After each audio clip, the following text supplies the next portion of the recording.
Dans cette première vidéo,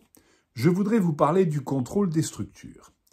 Vous savez que ce contrôle s'organise à partir d'un schéma directeur régional des exploitations agricoles, le SDREA, et que jusqu'en 2014, date d'une réforme du contrôle des structures, le préfet ne pouvait pas donner d'autorisation au titre du contrôle des structures qui aille à l'encontre de la priorité qui pouvait résulter d'un candidat par rapport à l'autre de ce fameux schéma. Depuis 2014, cette obligation de respecter les principes directeurs du schéma et leur application concrète à des dossiers précis ne s'impose plus au préfet qui peut donc, en théorie, prendre des décisions qui ne soient pas conformes à ce que le schéma directeur impliquerait.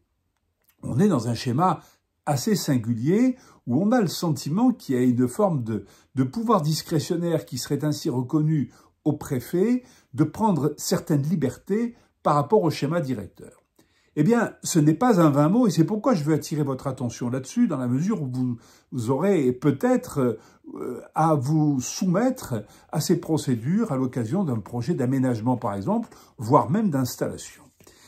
Ce sont les Nantais et la Cour administrative d'appel de Nantes qui a eu à se saisir d'un cas de cette nature et qui a affirmé très clairement que le juge n'était pas tenu, le préfet n'était pas tenu de se soumettre à l'application des priorités résultant du schéma directeur.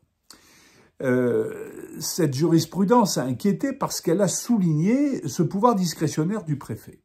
Eh bien, dans une deuxième affaire, la Cour administrative d'appel de Nantes, toujours elle, est à nouveau intervenue pour rappeler ce principe tout en y apportant un bémol, dès l'instant qu'elle a indiqué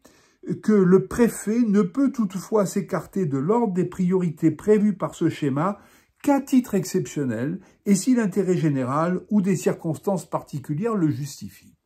Cet arrêt est interprété comme un pas de retrait de la part des juges administratifs et il a été soumis au Conseil d'État et les commentateurs pensent que le Conseil d'État ne pourra pas faire autrement que de sanctionner cette jurisprudence qui va au-delà de la loi et qui y rajoute. Alors c'est vrai qu'on a l'habitude que le Conseil d'État, surtout ces derniers temps,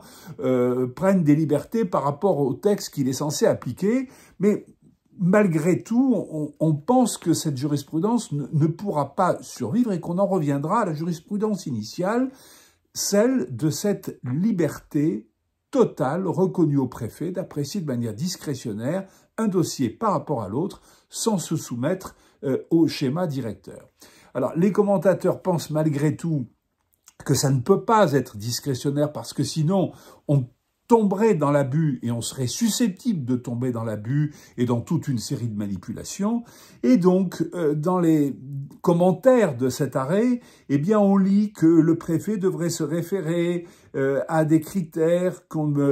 qui sont ceux du contrôle des structures, de l'installation d'agriculteurs, le maintien d'exploitations viables, le développement des systèmes de production diversifiés et performants d'un point de vue économique et environnemental, enfin tout ce qui est écrit à l'article L331-1 du Code rural et de la pêche maritime. Oui, certes, mais on tombe dans une appréciation qui a de quoi inquiéter parce qu'il est quand même étonnant de voir que le préfet, autorité administrative, puisse ainsi se délier de ce qui résulte du pouvoir exercé par une autre autorité administrative et éventuellement se contredire avec elle, puisque c'est bien de cela dont il s'agit. Voilà ce que je voulais vous dire à ce sujet et j'espère que cela vous sera utile. À bientôt.